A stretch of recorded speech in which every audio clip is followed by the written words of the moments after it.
अंकुर बालक मंदिर शाळेविरोधात शिक्षण अधिकाऱ्याकडून समाधानकारक अहवाल नाही, ॲडव्होकेट शैलेश देशमुख यांची पत्रकार परिषदेत माहिती।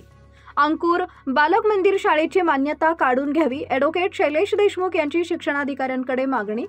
आरटीआय कायदा या अंतर्गत अंकुर बालक मंदिर या शाळेमध्ये त्या गरदास नावाच्या मुलाचा ऑनलाईन प्रक्रिया झाली असून त्यानंतर मुलगा माझ्याकडे आले आणि तक्रारदार आहे की त्यांच्याकडे आले। आम्ही त्यांना एक अर्ज केला की आमच्या विद्यार्थ्याला शासनाच्या नियमाप्रमाणे आम्ही विद्यार्थी आहे त्यांनी ॲडमिशन घेतलेलं आहे, त्याला शाळेमध्ये बसू द्या। परंतु शाळेच्या मुख्याध्यापिका गवाने आहेत, त्यांनी विद्यार्थ्यांना बसू दिलेलं नाही आणि त्यानंतर आम्ही कायदेशीर नोटीस पाठवली, मात्र कायदेशीर नोटीसला त्यांनी कुठलाही प्रतिसाद दिला नाही। त्यानंतर आम्ही शिक्षणाधिकारी यांच्याकडे रीतसर तक्रार केली। रीतसर तक्रारमध्ये कागदपत्र या संबंधित त्यांनी त्यांच्या कुठलाही कागदपत्र शिक्षणाधिकारी आहेत त्यांनी या प्रकरणाचा पूर्ण अभ्यास करून दिला। निकालानंतर त्यांनी संस्थांना सुचवण्यात आलं की या पदावरून मुख्याध्यापिका अलका गवाने यांना पदमुक्त करावं आणि त्यांच्यावरती दंडात्मक कारवाई करावी असं अहवालामध्ये दिलेलं आहे। मुख्याध्यापिका अलका गवाने यांच्यावरती काय कारवाई करतात नसता आम्हाला पुढील आंदोलन कायदेशीर मार्गामध्ये फौजदारी गुन्हे दाखल करण्यासाठी आणि जर का असं कोणी त्रस्त असतील या शाळेपासून किंवा इतर शाळेपासून त्यांनी आमच्याशी संपर्क साधावा असं आवाहन ॲडव्होकेट शैलेश देशमुख यांनी केले। अंकुर बालक मंदिर शाळेत विरोधात शिक्षण अधिकाऱ्यांकडून समाधानकारक अहवाल आलेला नाही, अंकुर मंदिर शाळेची मान्यता काढून घ्यावी, ॲडव्होकेट शैलेश देशमुख यांची शिक्षण अधिकाऱ्यांकडे मागणी आहे। आज दिनांक 28 जानेवारी रोजी दुपारी 5 वाजेच्या दरम्यान शासकीय विश्रामगृह इथं पत्रकार परिषद आयोजित करण्यात आली होती। या पत्रकार परिषदेत शैलेश देशमुख यांनी पत्रकारांशी संवाद साधलाय। पत्रकार परिषद आयोजित करण्यात आली।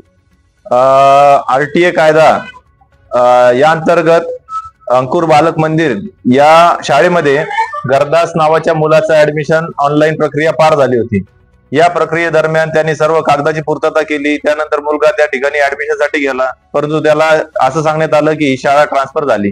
शाळा ट्रान्सफर झाल्याच्या नंतर तो परत घरी आला। घरी आल्यावर पालकांना सांगितलं, पालक माझ्याकडे आले आणि तक्रारदार आहेत, यामध्ये आणखीनही 2 तक्रारदार आहेत, त्यांच्याकडे आले। आम्ही त्यांना एक भरपूर अर्ज केले की आमच्या विद्यार्थ्याला शासनाच्या नियमाप्रमाणे आम्ही विद्यार्थी जो आहे त्यांनी ऍडमिशन घेतलेलं आहे त्याला शाळेमध्ये बसू द्या। परंतु शाळेच्या जे गवाने आहेत त्यांनी विद्यार्थ्याला बसू दिलेलं नाही आणि त्यानंतर आम्ही कायदेशीर नोटीस पाठवली। कायदेशीर नोटीसलाही त्यांनी कुठलाही प्रतिसाद दिला नाही। त्यानंतर आम्ही शिक्षण अधिकारी यांच्याकडे रीतसर तक्रार केली। रीतसर तक्रारमध्ये हेरिंग मध्ये त्यांना बोलवण्यात आलं, त्यांना संस्थेच्या संबंधित कागदपत्र मागवण्यात आली। या संबंधित त्यांनी कुठलाही कागदपत्र त्यांनी दाखल केला नाही।